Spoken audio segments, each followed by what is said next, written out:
The air at the Henderson County Equipment Auction hung thick and heavy.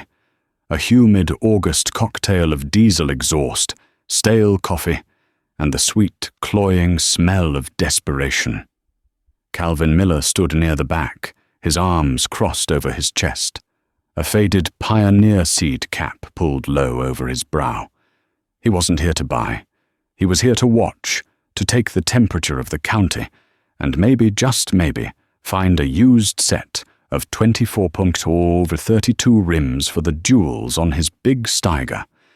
He watched as the auctioneer, a fast-talking showman named Jimmy Riley, worked the crowd into a lather over a clean, late-model John Deere 4440. The bids jumped in $1,000 increments, men nudging their wives, a silent negotiation passing between them before another hand shot up. Cal knew most of them, knew who was farming their granddaddy's land and who was renting on shares, knew who was solid and who was leveraged to the hilt. Then the main event rolled up, towed into place by a yard tractor.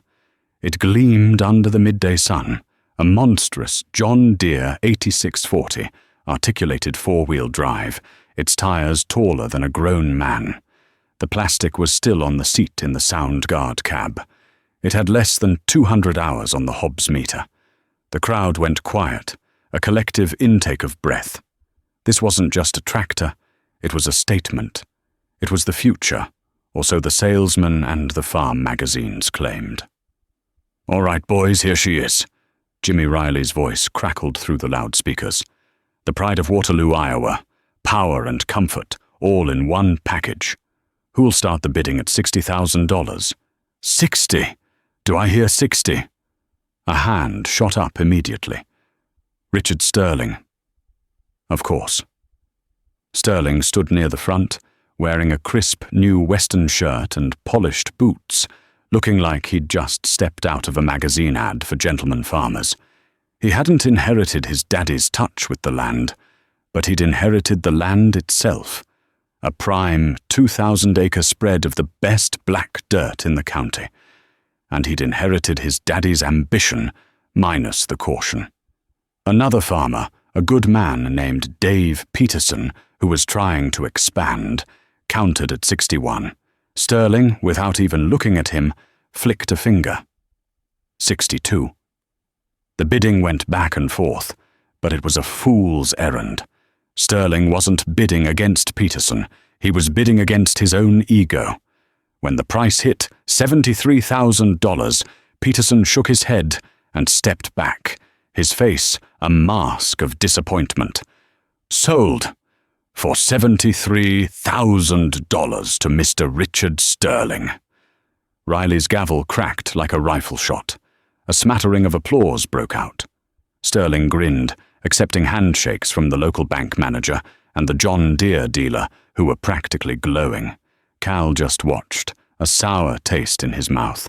$73,000. He'd bought his whole original quarter section for less than half that. 20 years ago. And every penny of it was paid off.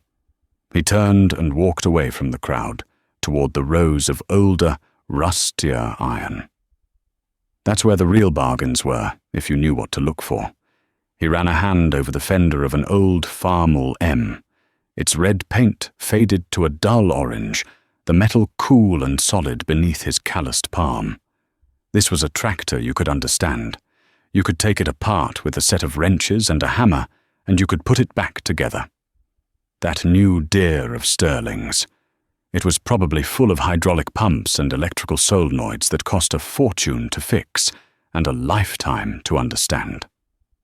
Cal drove home in his '72 Ford F-250, the one with the 390 V8 and the 4-speed manual. The truck was like him, not pretty, but dependable as the sunrise. He passed Sterling's place on the way. A new sign, carved and painted, hung over the lane. Sterling Farms, Inc. A corporation? Cal snorted. He wasn't a corporation, he was a farmer. There was a difference. He pulled into his own lane a mile down the road. The sign here was old and weathered, hand-painted by his father 30 years prior. Miller Farms. The house was a simple white clapboard, the barns sturdy, and painted a traditional red with white trim. Everything was neat, clean, and paid for. He pulled the Ford into the machine shed, the big steel building he'd put up himself, pole by pole, sheet by sheet, back in '68, and there it sat, in the center bay, dominating the space like a prehistoric beast. His tractor, a 1978 Steiger Panther II. It wasn't shiny green and yellow. It was a rugged, industrial lime green, the paint chipped and faded in places, streaks of old grease tracing the lines of the hydraulic hoses. It was a brute, a simple, powerful machine built for one purpose: pulling. He'd bought it 2 years ago, used from a big operator up in North Dakota who was upgrading his fleet. Cal had saved for 5 years, selling his corn and beans during the boom years of the mid-'70s, and he'd driven a cashier's check for $42,000 up there himself and drove the tractor back. It was the single biggest purchase of his life, and it was his. The bank didn't own a single bolt on it. Its heart was a Caterpillar 3208, a 636 cubic inch V8 diesel that put out a deep, throaty rumble that vibrated right through your bones. No fancy electronics, just a reliable, naturally aspirated engine that was easy to work on. The transmission was a 20-speed Spicer, and the axles were heavy-duty planetaries that looked like they belonged on an earth mover. The cab was basic: a seat, a wheel, a forest of long, heavy gear levers, and a heater that worked most of the time. There was no radio, no air conditioning, no computer. The only sound was the roar of the Cat engine and the groan of steel pulling steel through the earth. A few days later, Cal was at the co-op getting a load of fertilizer when Sterling pulled in, his new 8640 hitched to a brand-new 24-foot disc. The tractor idled with a high-tech sounding whine, a stark contrast to the loping idle of Cal's old Ford. Sterling hopped down from the cab, not a speck of dust on him. "Morning, Cal," he said, his voice dripping with condescension. "Still running that old relic?" He nodded toward the machine shed in the distance, where the top of the Steiger's cab was visible. "She runs fine, Rich," Cal said, not looking up from signing the ticket. "Yeah, but for how long?" Sterling laughed. "You know, the dealer offered me a great financing deal. 2 points below prime. You can't afford not to upgrade in this economy. You gotta use leverage, Cal. Get big or get out. That's what the Secretary of Agriculture says." Cal straightened up, wiping his hands on a rag. He looked Sterling square in the eye. "I've heard what he says. I prefer to sleep at night. I own my iron, Rich. It doesn't own me." Sterling just shook his head, a pitying smile on his face. "You're a dinosaur, Cal. This is the modern age. You can't farm 1,000 acres with yesterday's tools and yesterday's thinking." He clapped Cal on the shoulder. "But hey, when that old cat finally throws a rod, give me a call. Maybe I'll have some custom work for you to do to help pay for the repairs." He walked off, laughing to himself.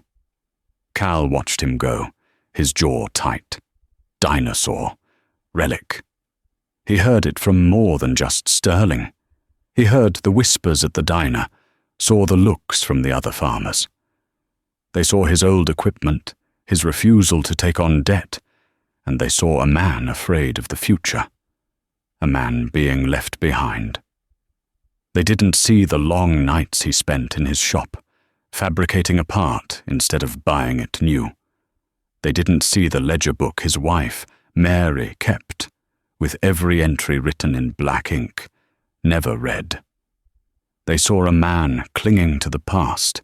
He saw a man preparing for a storm he couldn't yet see, but that he could feel in his bones. Before we go any further into this story, I have to ask you something. When it comes to your own life, your work, your tools, are you a Cal or are you a Sterling?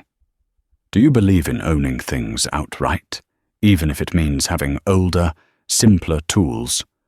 Or do you believe in using debt as a leverage to get the newest and the best, hoping the good times will last long enough to pay for it? Let me know your philosophy down in the comments. It's a question every man has to answer for himself. The fall of '79 came in wet and cold. It had been a good growing season.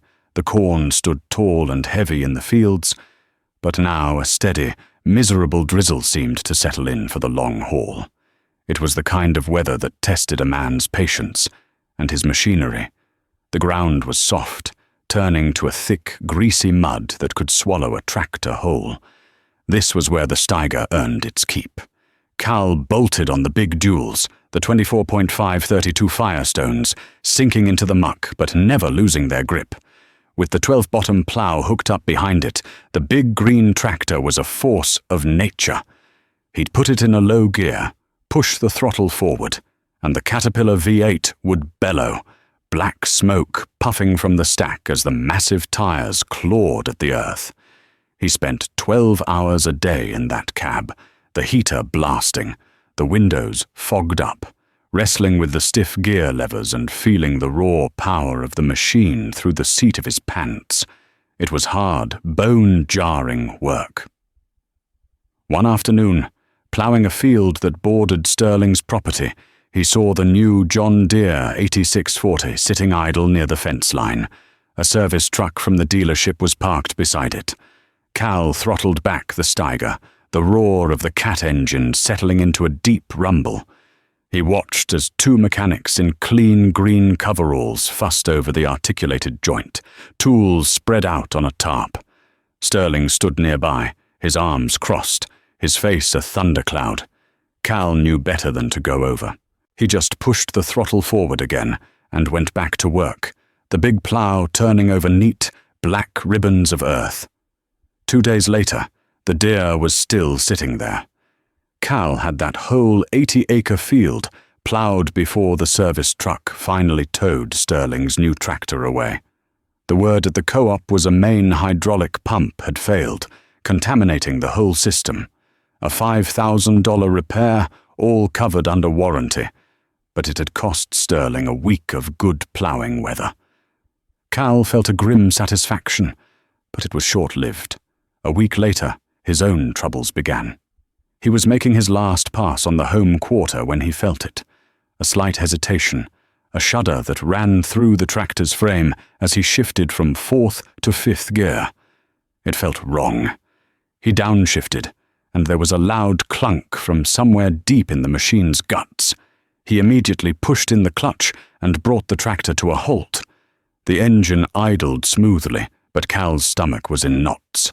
He knew the sound of healthy machinery, and that wasn't it. He tried to put it in gear again. Nothing. The lever moved, but the transmission wouldn't engage. He shut down the engine, the sudden silence deafening. He was a mile from the barn, sitting in the middle of a half-ploughed field with a 20-ton paperweight. He spent the next hour crawling underneath the massive machine with a flashlight, the damp earth seeping through the knees of his coveralls. The drivetrain on the Steiger was a marvel of simple, heavy engineering.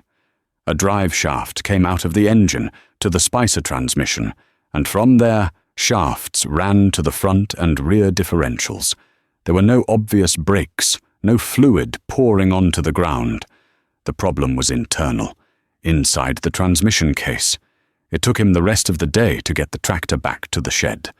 He had to use his old International 1066, a good tractor, but a lightweight compared to the Steiger. He chained the two together, and with the 1066 straining at the front and the Steiger's own engine running to provide power for the steering, he slowly, carefully crawled it back to the barn. That night, Mary found him in the shop, staring at the silent green giant. The big service manuals, each 3 inches thick, were spread out on the workbench. "What is it, Cal?" she asked, her voice soft. "Transmission," he said without looking up. "Something let go inside. I'm going to have to pull it." Can you fix it?" He finally looked at her, his face smudged with grease and worry. "I can fix anything on this farm, Mary. You know that. It's going to take time, and it's going to be heavy." The next morning, the work began. The Spicer transmission in the Panther II was the size of a small engine and weighed close to 1,000 pounds. There was no calling a dealer, no warranty to fall back on. It was just him, his tools, and the problem. He started by draining the 20 gallons of thick gear oil into 5-gallon buckets. Then came the drive shafts, held on with massive bolts that took a 3-foot breaker bar and all of his weight to break loose. He disconnected the shifter linkages, the hydraulic lines, the clutch assembly. Each step was a slow, deliberate process of wrestling with heavy, greasy steel. To get the transmission out, he had to split the tractor. He used heavy-duty jack stands to support the front and rear halves of the articulated frame. Then, using 2 chain hoists hanging from the steel rafters of the shed, he built a cradle of heavy timbers to support the transmission itself. Slowly, carefully, he unbolted the bell housing from the engine and the transmission from its mounts. With a final groan of protesting metal, the 2 halves of the tractor separated, a 3-foot gap opening up in the middle of the machine. The transmission hung there, suspended in its cradle of chains and wood. It took him 3 full days of brutal physical labor just to get it out and onto the shop floor. When he finally opened the case, the problem was immediately obvious. A main bearing on the input shaft had failed. The metal cage had disintegrated, sending hardened steel rollers throughout the gearbox. Several of the gears were chipped, their teeth chewed up by the shrapnel. It was a mess. He spent the next week on the phone. Not to Steiger. They just sold whole transmissions for a price that made his eyes water. He called tractor salvage yards all over the Midwest. He found a yard in Nebraska that had a wrecked Panther with a good transmission, but they wanted $10,000 for it. He found another in Minnesota that would sell him the gears he needed, but not the bearings. Finally, he found a retired mechanic in Iowa who specialized in heavy-duty Spicer transmissions. The old man, his voice gravelly over the phone, knew the gearbox inside and out. He told Cal exactly which bearings and seals to order from a truck supply depot and where he might find a set of good used gears. While he waited for the parts to arrive, the community's judgment rained down. Sterling drove by the farm every day, slowing down to get a good look at the dissected Steiger sitting in the shed. The gossip at the diner was that Cal Miller was finally done for, that his cheapness had caught up with him. "Should have bought a new deer," he heard one farmer say. "At least you get a warranty with it." Cal ignored them. He spent the time meticulously cleaning every part of the transmission, soaking the gears in solvent, scrubbing the case until it was spotless. When the parts finally arrived, he began the painstaking process of reassembly. He heated the new bearings in an oil bath to expand them before carefully pressing them onto the shafts. He checked the tolerances with a feeler gauge, referencing the thick service manual at every step. It was like performing surgery on a mechanical leviathan.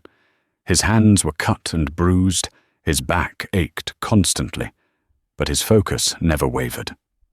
Finally, after 2.5 weeks of non-stop work, it was done. He hoisted the rebuilt transmission back into the tractor's frame, and with agonizing slowness, winched the 2 halves of the machine back together.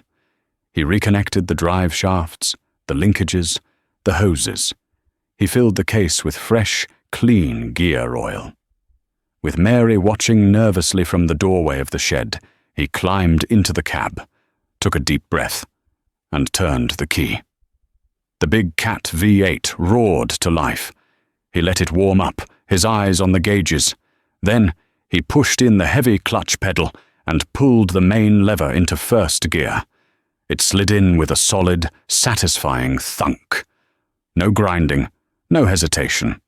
He let out the clutch, and the big green tractor crawled smoothly out of the shed and into the daylight. He'd done it. The total cost of the repair, including parts and oil, was just under $900. And a whole lot of sweat. The good years kept rolling. The late 1970s were a golden age for American agriculture, or so it seemed. The grain embargo against the Soviet Union was lifted, and they were buying American wheat and corn as fast as it could be loaded onto ships. Prices were high, land values were skyrocketing, and the banks were practically begging farmers to take out loans. The mantra from Washington was plant fence row to fence row, and most everyone did. Credit was cheap and easy. Richard Sterling was the poster boy for the boom. He used his rapidly appreciating land as collateral to borrow more and more money. He bought another 320 acres that bordered Cal's farm, paying a price per acre that made Cal's head spin. He traded in the 8640, barely 3 years old, for a brand new, top-of-the-line, John Deere 8850, a massive beast with a 370 horsepower V8 engine and every creature comfort imaginable. He bought a new Gleaner N7 combine with a rotating cage, the latest in harvesting technology. He built a new ranch-style house for his family, set far back from the road, with a big picture window overlooking his fields of green and gold. To the rest of the county, Rich Sterling was a visionary, a man who understood modern finance and was building an empire. Cal and Mary had good years too. The high grain prices meant their modest harvest brought in more money than they'd ever seen. But their approach was different. Instead of leveraging their assets to expand, they used the profits to solidify their position. The first thing Cal did was walk into the bank and pay off the last 5 years of his farm mortgage. The banker, the same one who was always shaking Sterling's hand, looked at him like he had 2 heads. "But Mr. Miller," he'd said, "with inflation running this high, you're better off keeping the loan. You're paying us back with cheaper dollars. You should be borrowing more, buying that piece of land next to you before Sterling gets it." Cal just smiled, took his signed and stamped paid in full note, and walked out.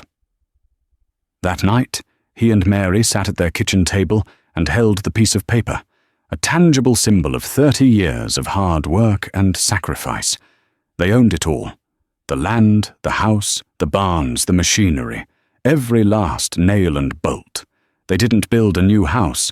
They put a new steel roof on the barn and gave the house a fresh coat of paint. Cal didn't buy a new combine. He found a well-maintained International Harvester 9x15, a few years newer than his old one, and paid cash for it. Instead of buying more land, he invested in his own. He spent a significant sum on pattern tiling his wettest fields, laying thousands of feet of perforated plastic pipe underground to improve drainage. It was an expensive, invisible improvement, but he knew it would pay dividends in wet years for decades to come. To the outside world, it looked like Cal Miller was falling further and further behind. While Sterling was driving new pickups and taking his family on vacations to Florida, Cal was still driving his old Ford, and his idea of a vacation was a Sunday afternoon fishing at the local reservoir. He was seen as a relic, a man too timid to seize the opportunities of the modern era. The whispers in the diner hadn't stopped. They'd just changed their tune. He wasn't just old-fashioned anymore. He was a fool, sitting on a gold mine, and refusing to dig. One evening in the late summer of 1979, Cal was sitting on his porch, cleaning grease from under his fingernails with a pocket knife, listening to the farm report on the radio. The announcer's voice was grim. He talked about runaway inflation, about the price of fuel and fertilizer going through the roof. Then came a name Cal had never heard before. Paul Volcker, the new chairman of the Federal Reserve. The announcer said this man Volcker was going to break the back of inflation, no matter the cost. He was going to do it with something called tight money, and by raising interest rates to unprecedented levels. Cal didn't understand all the economic jargon. He was a farmer, not a banker. But he understood the basics. He knew that when money got tight, it meant the easy loans would dry up. He knew that when interest rates went up, the cost of borrowing money became a crushing weight. A knot of unease tightened in his gut. The air suddenly felt cooler, the chirping of the crickets sounding less like a celebration of summer and more like a warning. He looked out across his fields, the corn rustling in the evening breeze. Beyond his fence line, he could see the roof of Sterling's new house, the lights blazing. He thought of all that new, shiny equipment, of all those loans, of all that debt. Then he looked over at his own machine shed, where the last rays of the setting sun glinted off the faded green paint of his old Steiger. It sat there silent and waiting, a paid-for giant. It looked solid, permanent. But for the first time, Cal felt a tremor of fear. The good times felt fragile, like a thin sheet of ice over a deep, cold lake. A storm was coming, and he wasn't sure even his debt-free fortress would be strong enough to withstand it. The summer of 1980 arrived not with gentle rains, but with the hot, searing breath of a blast furnace. The sky turned a hazy, metallic blue, and the sun beat down with a relentless intensity that bleached the color from the landscape. Day after day, the corn in the fields curled its leaves inward, a desperate, silent prayer for a drink that never came. The cracks in the black dirt grew wide enough to swallow a man's boot. It was the worst drought in a generation, and it was only the first sign that the world was about to turn upside down. Calvin Miller felt the change in the air, and it wasn't just the heat. The price of diesel fuel at the co-op had nearly doubled in a year. A bag of seed corn, a drum of herbicide, everything was climbing, pushed higher by the relentless pressure of inflation.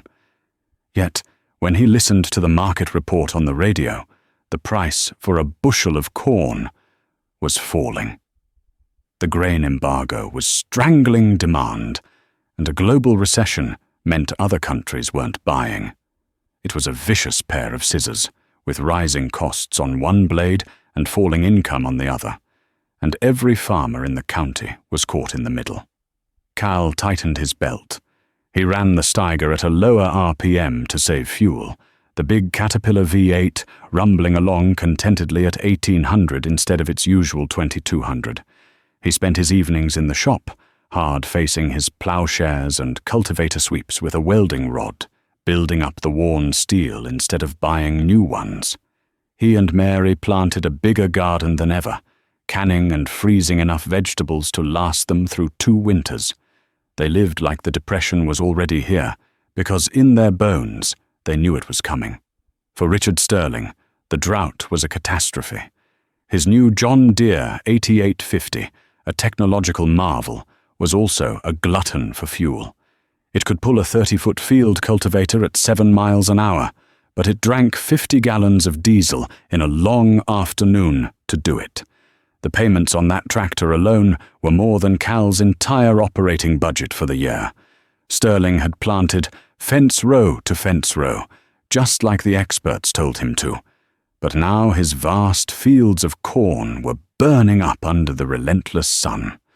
One sweltering afternoon in July, Cal was working on his fence line when he saw the Deere service truck pull into Sterling's lane again. It sat there for 2 days. The talk at the diner was that the 88 Faro's sophisticated hydraulic system had sprung a leak deep inside its articulated spine. It wasn't a simple hose, it was a complex valve block that had to be special ordered from the factory in Waterloo. The repair, no longer under warranty, cost Sterling over $6,000, and, more importantly, a critical week he should have been using to cultivate and try to save what little moisture was left in the soil. The first real cracks in Sterling's empire appeared not in his fields, but on the paper. The local banker, a man named Henderson, who had once clapped Sterling on the back at every opportunity, now seemed to avoid him at the post office.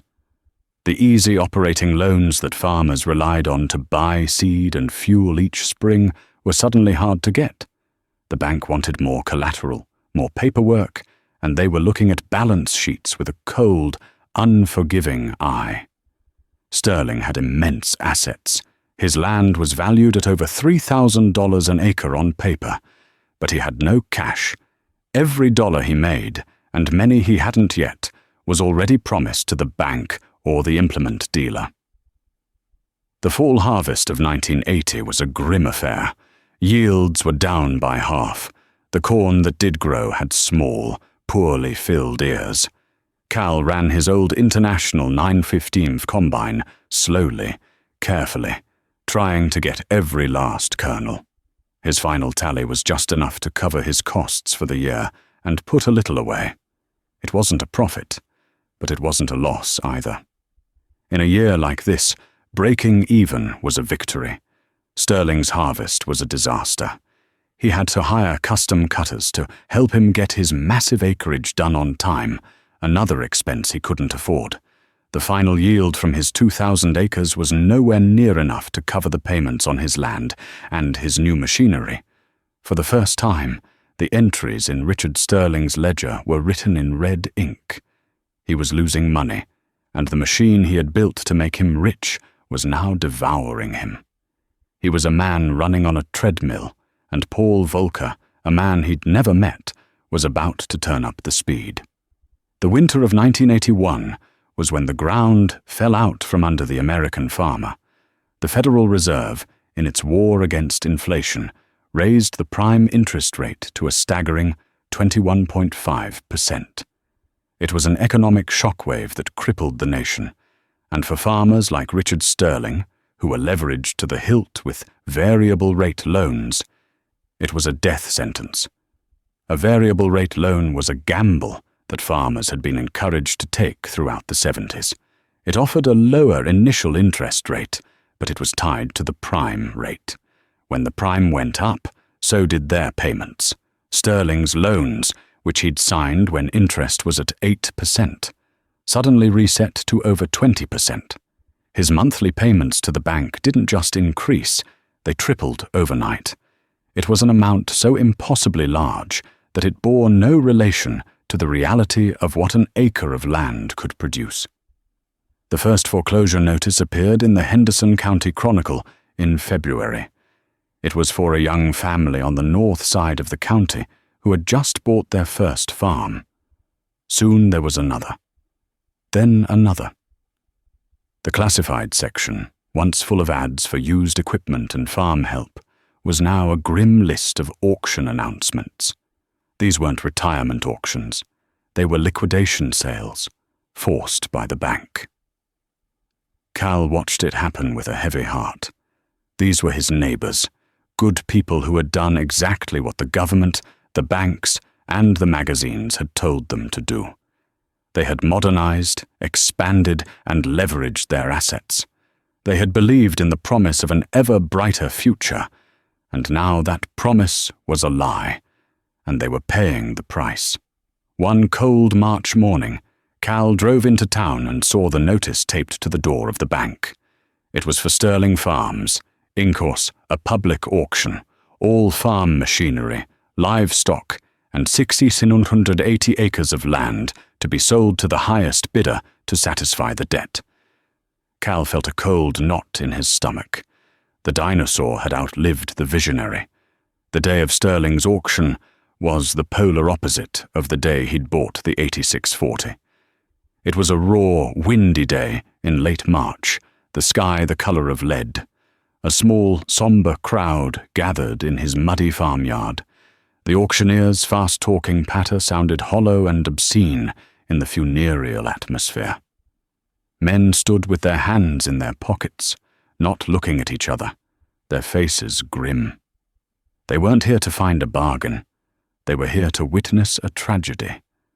The magnificent John Deere 8850, the symbol of Sterling's ambition, was the main attraction. It was less than 2 years old, barely broken in. The auctioneer started the bidding at $100,000, a fraction of its new price. No one moved. He dropped it to 90. Silence. 80. 70. Finally, a scrapper from out of state, a man who would likely cut it up for parts, offered 40,000. Another bidder, a large corporate farm from Illinois, raised it to 45. And that was it. The great machine, which had cost Sterling over $150,000, sold for less than a third of its value. There was no applause. Cal didn't bid on the big tractor. He knew its appetite for fuel, and its complex systems would be a liability, not an asset. He watched as Sterling's entire line of new, shiny equipment was sold off for pennies on the dollar. The market was flooded with used machinery from bankrupt farms, and there were no buyers with any cash. Cal's philosophy was now his salvation. His costs were fixed and low. His biggest expense was diesel fuel, and he used less of it than anyone else with his acreage. He had no loan payments. When a hydraulic hose on the Steiger burst that spring, he didn't call a dealer. He drove into town, had a new one made at the Napa store for $30, and installed it himself in under an hour. When the injector pump on his old Ford truck started leaking, he bought a rebuild kit for $50 and spent a Saturday afternoon in the shop putting it back in order. Every dollar he saved was a dollar he didn't have to borrow. While his neighbors were selling off their land, Cal was able to hold on. The drought had broken, and the spring of '82 was wet. His investment in pattern tiling, made during the good years, paid off spectacularly. His fields drained properly, while his neighbors' fields were waterlogged, the young corn and beans turning yellow in the standing water. That fall, he had one of the best crops of his life. It wasn't a banner year for prices, but with his low overhead, he made a modest profit. He was surviving. In the farm crisis of the 1980s, survival was the only kind of winning that mattered. A month after the auction, Cal was in his machine shed, greasing the universal joints on the Steiger's front drive shaft. It was a dirty job, but a necessary one. He heard the crunch of tires on his gravel lane and looked up to see a dusty, beat-up sedan pull to a stop. Richard Sterling got out. He looked like a different man. The expensive boots were gone, replaced by worn-out work shoes. The confident swagger was gone, replaced by a weary slump in his shoulders. He was thinner, and his face was etched with lines of worry that hadn't been there a year ago. He walked up to the shed and stood there for a moment, just looking at the big green tractor. He ran a hand over one of the massive dual tires. "Still got the old relic, I see," he said. There was no condescension in his voice now, only a deep, hollow sadness. "She still runs," Cal said, wiping his hands on a rag. He didn't know what else to say. "The bank let me keep the home 80 and the house," Sterling said, his voice quiet. "For the family. But I've got no equipment, no way to work it. I can't even get a loan for seed." He looked Cal straight in the eye, and for the first time, Cal saw not an arrogant rival, but a broken man. "Cal, I was wondering if you'd consider custom farming it for me. On shares. I'll help any way I can. I'll run the grain cart, fix fence, anything. I can't stand to see it go to weeds." This was the moment of Cal's vindication. He could have said no. He could have reminded Sterling of all the times he'd called him a dinosaur, of all the condescending remarks at the co-op. He could have savored the victory, the proof that his slow, steady, debt-free path had been the right one all along. But looking at the man in front of him, all he felt was a profound sense of sorrow. They were both farmers. They both loved the land. The only difference was that one of them had listened to the siren song of easy money, and the other had not.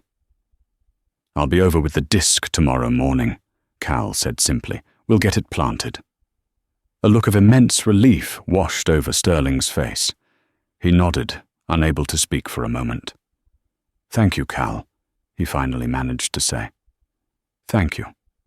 That spring, the lime-green Steiger Panther II, a machine built for the vast wheat fields of North Dakota, worked the 80 acres of what was left of Sterling Farms.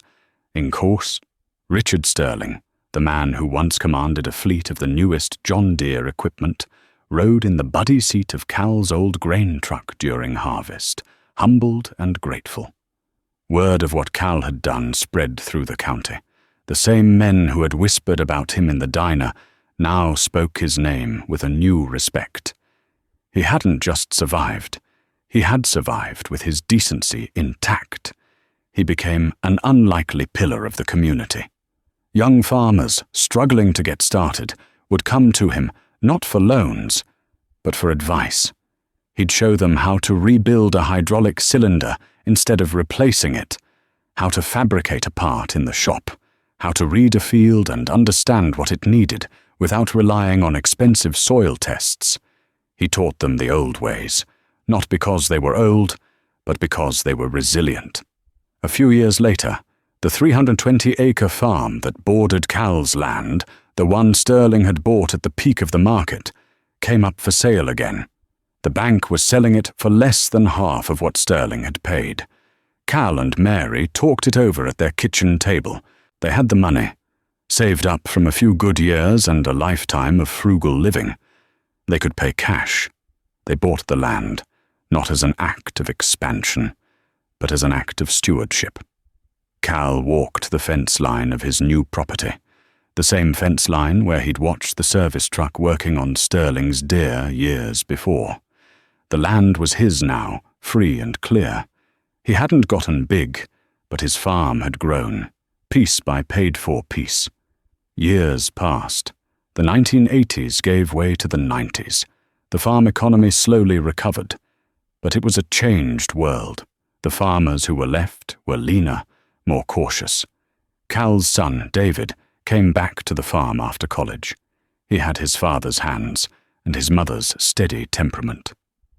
One crisp fall afternoon, Cal, now a man in his late 60s with silver hair and hands as tough as old leather, stood in the machine shed with David.